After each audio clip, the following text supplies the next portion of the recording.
Many thanks indeed for staying with us right here on the Morning Brief. Let's get to head into that conversation as we cross over live to our Abuja studios where Mr. Vayala Kwaga joins us live on the program. He's the country director of BudgIT Foundation. Thank you indeed for joining us on the program, Mr. Kwaga.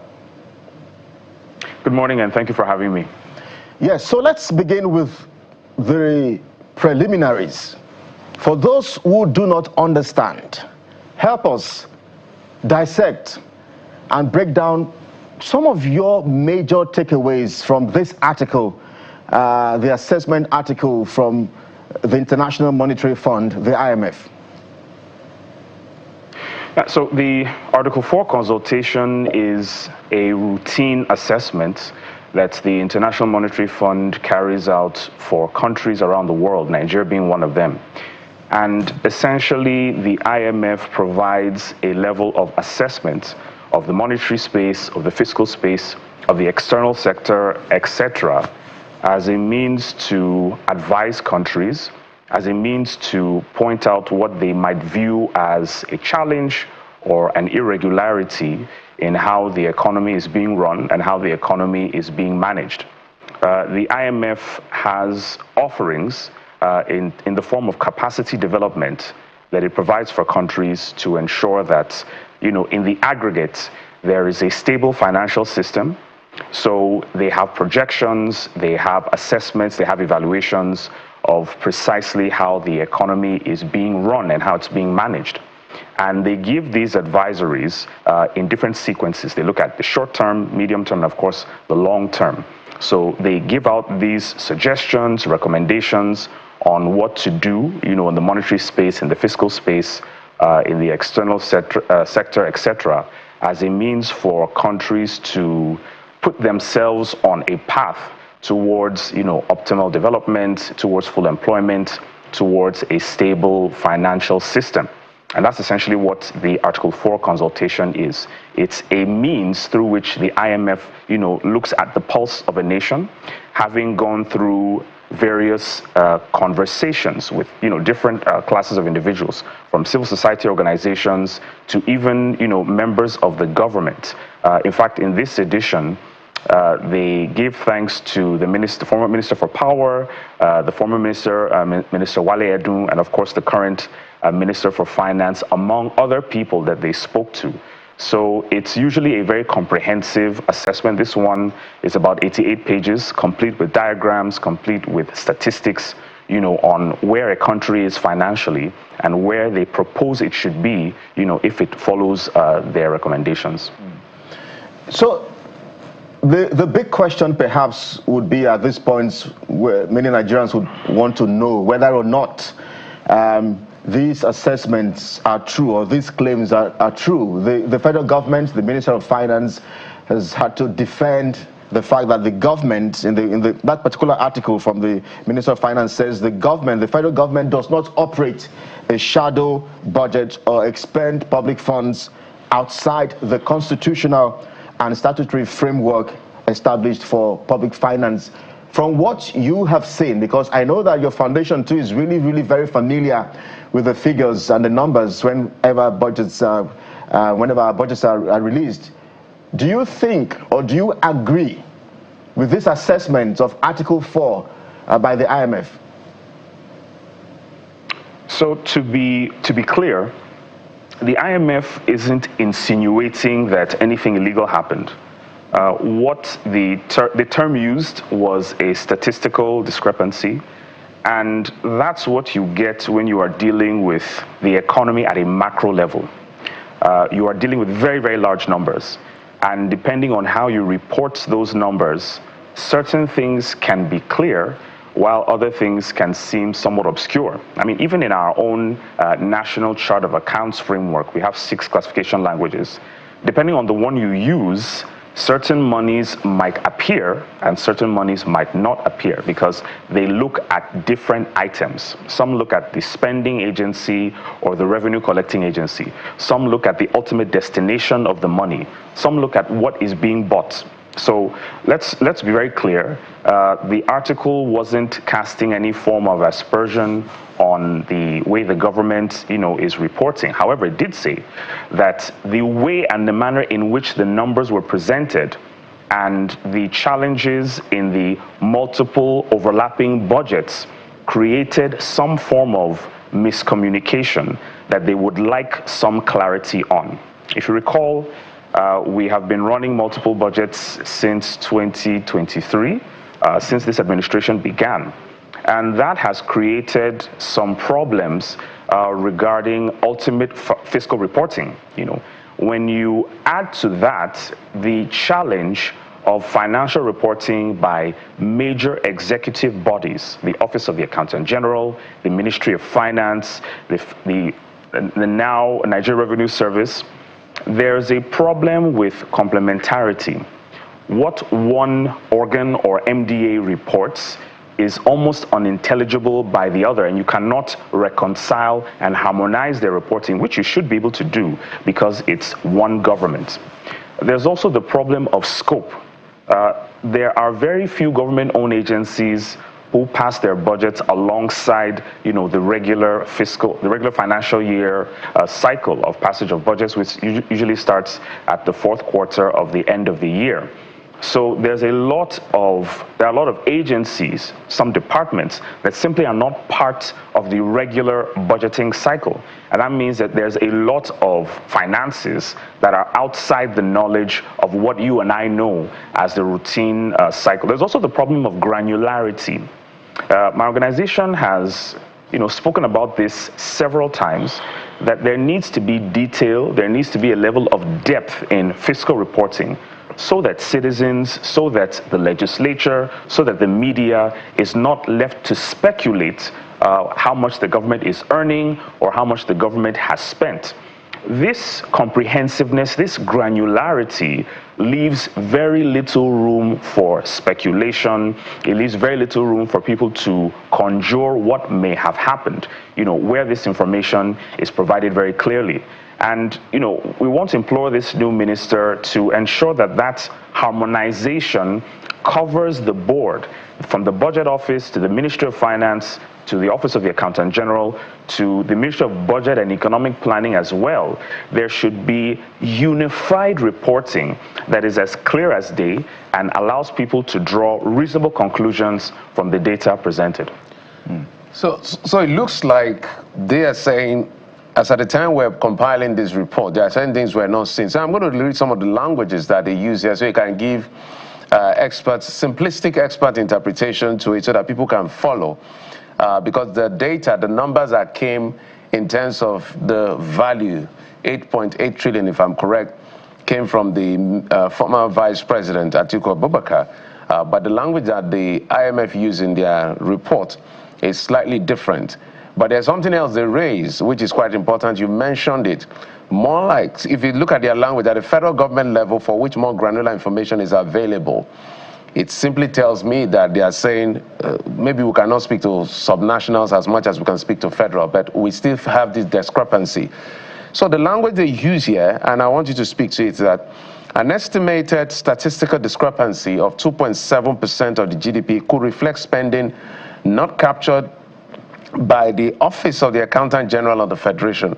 But just the next line, they went on to say, the January 2026 repeal and reenactment bills for 2024 and 2025 incorporated expos, some expenditures that had been executed outside the budgets. What are they saying here? I mean, it's interesting that you quote that portion. This administration did something that I felt, even legally speaking, as a lawyer, was very curious. In accounting, when you close a financial year, you start the new financial year with an opening balance being the balance you brought forward from the previous financial year, or in this case, fiscal year. The government could have easily done that. That would have been far neater and more arranged. But it decided to repeal and reenact a legislation, which I still am, baffled as to why that was done.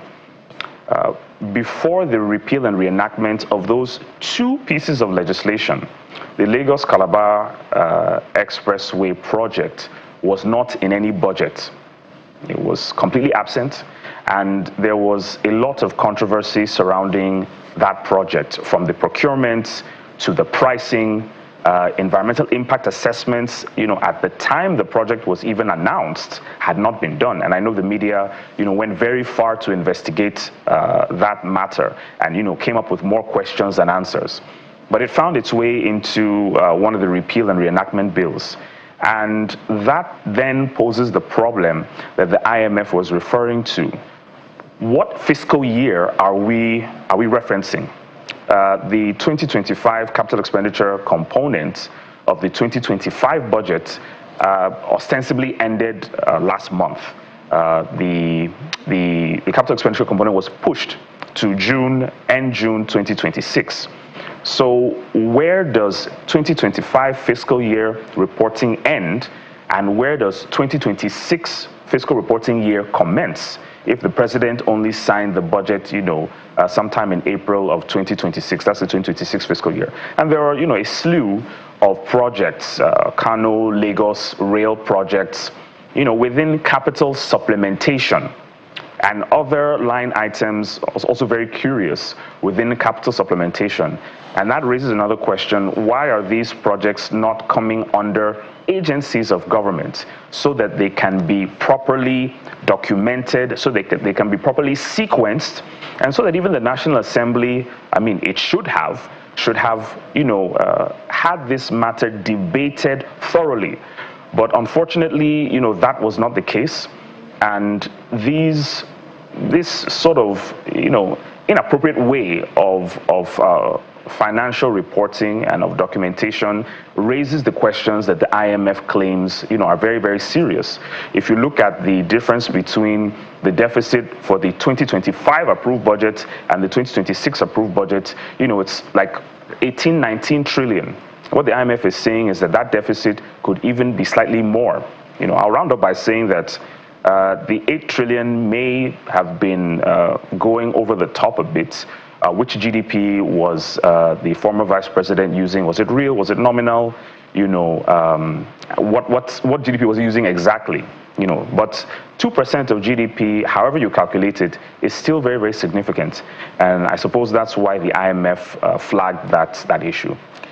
So in your because I read everybody's thought. I read the IMF report. I've read Elijah Atiku Abubakar's report. Article. I've also read the minister's response. So if I want to summarize where the former vice president, who is in the opposition, is talking about, he talked about an unrecorded expenditure.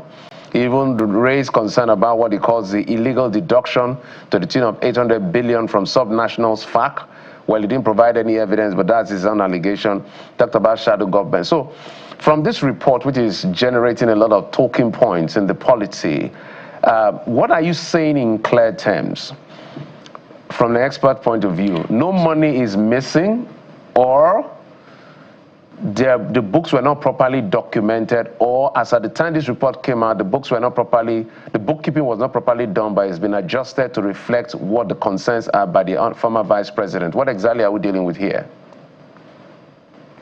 So I think it would be safe to say that the bookkeeping is not being done as comprehensively and as timely as it should. And again, this creates more problems because in the absence of information, people will reasonably speculate. This current administration has not been particularly forthcoming when it comes to fiscal information. The legislature had some challenge with the Minister of Finance, as at the time Minister Wale Edun was at the helm, where they kept on questioning why there had not been releases, for capital expenditure. They questioned Wale Edun, they questioned the Minister for State, they brought in the Accountant General. Everyone kept on shifting the blame. And that sends a very poor signal, not just to investors who want to be confident in how an economy is run, but it's doing citizens an incredible disservice. The government exists to serve citizens, not the other way around. Yes, citizens have their obligations to pay taxes, of course, and to be law-abiding. But where you have a regime that prefers, to withhold information unless it is being pushed, unless it is being probed and prodded you are creating difficulties in that people will tend to expect the worst, especially in a country like Nigeria, where impunity seems to reign. I will say that what the president stated at the floor of the National Assembly when he was presenting the budget, that he wants an end to the multiple overlapping budgets, is a good sign. I hope it's followed through. But the National Assembly needs to understand that it exists, it serves at the pleasure of citizens. That's why they are representatives. They are directly representing their constituents. They are not representing the party. They are representing their citizens fundamentally. Yes, they belong to parties, of course, but their primary concern should be the welfare of Nigerians. And that should translate to adequate scrutiny, questioning, rigid and rigorous evaluation, of proposals brought to them by the executive. Again, I will reiterate that it's poor documentation. And what needs to happen is that there needs to be comprehensive reporting that is done in a way that when you look at documentation and reporting from the Office of the Accountant General, and he has, or that office produces regular reports, not the piecemeal, ad hoc, once in a while reporting. But when that office produces routine reports, you can compare it to reporting done by the Ministry for Budget and Planning, for instance. You can compare it to the budget implementation reports of the Budget Office of the Federation, which, by the way, are still late. The earliest that we have is Q3 2025. So if we are already in, Q3 2026. So how much gap is there in terms of information, in terms of documentation, in terms of reporting that Nigerian citizens have a right to know? I think that lacuna is something that can be easily addressed. It will require a different take on how information is being presented, but it's something that needs to start immediately, so that Nigerian citizens, so that the media, so that researchers and analysts and the international community and investors can see that Nigeria is a country that takes itself seriously. A lot of this sloppiness is simply because we don't take ourselves seriously enough. And these things have implications, bordering on what the IMF... Just if you can answer this in maybe 20 seconds so that my colleague can comment. So, because I'm mixing politics and economics now. So the response... It's impossible not to do so. Yes. The response of the Honorable Minister to the former Vice President, is it satisfied? Did he answer the question of missing or not missing satisfactorily? So I don't think it's even a case of money being missing. Yes, because that's his allusion, something else unaccounted for. Yes. Yes, so I mean, it's language is very powerful, and what you say can frame a conversation. I think the minister's response was comprehensive, but he still needs to demonstrate that by actually publishing these reports so that he can refer to evidence and not statements and comments, from his position of authority. Let's see the data, let's see the evidence that you have. Well, Mr. Kogwa, I guess this is why Nigerians, many Nigerians would have to, pay particular attention to the country's budgets a bit more, because this is not merely figures. It looks like a lot of things play on, beyond those numbers. I wonder what you think how you think this speaks about our budgeting culture as a people. Some years ago, we had battle with budget padding, and here we go again. So I wonder, speak to that, how you think this speaks to our budgeting as a people, our budgeting culture.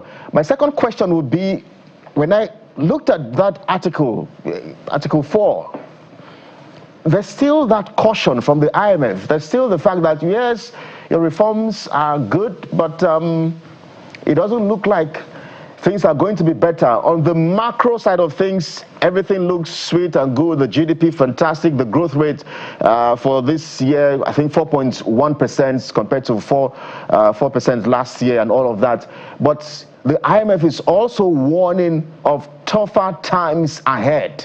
Nigerians have had to bear this for the last 3 years. I'm just wondering, from your standpoint, what do you see? So, I mean, in response to your first point, our budgeting culture really leaves a lot to be desired, absolutely from different perspectives, from the way budget proposals are developed and the apparent very limited use of data, of quantitative data, qualitative data that feeds into the budget proposal process, to the way the budget proposal is debated at the Federal Executive Council level, to the way the budget is even presented and debated at the legislature. Very minimal rigor. It's more as if parliamentarians want to be seen asking funny questions on TV and not going into the nitty-gritty, the complexities, the interdependencies, of this budget proposal. From the timeliness, the budget tends to come very, very late. In fact, to even the medium-term expenditure framework presentation and how that should be the premise upon which a budget is passed. This medium-term expenditure framework came several months late. The budget for 2026 was signed several months late, well into, the fiscal year. Of course, the issue of implementation and reporting on that implementation is a key problem that does not seem to occupy the minds of the executive in terms of implementation and comparing previous years' quality of implementation. So it's not about money, it's about creating value for Nigerians, and it doesn't really seem to me that successive governments are particularly concerned with improving on the quality of implementation, even down to the issue of audit. You can ask a primary school student and they will tell you that Nigeria's federal audit report is always several years late. And might I mention that the audit amendment bill is at the table of the president, and it doesn't seem like the president wants to sign or assent to a bill that essentially we are still using a 1956 legislation. This doesn't show the apparent unwillingness of the president to assent to the bill. Doesn't show that Nigeria wants to take how it spends its money or how it even reviews how it spends its money, very seriously. And we really hope that the president changes his mind and signs it, before election campaigns start in earnest. And then to the second point that you raised.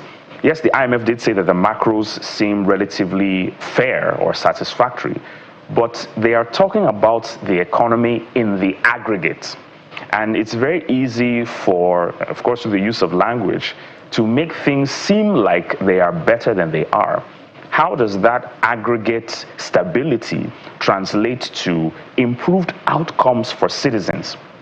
And this is a product of all levels of government, not just the federal government, but the subnationals as well, and the local governments.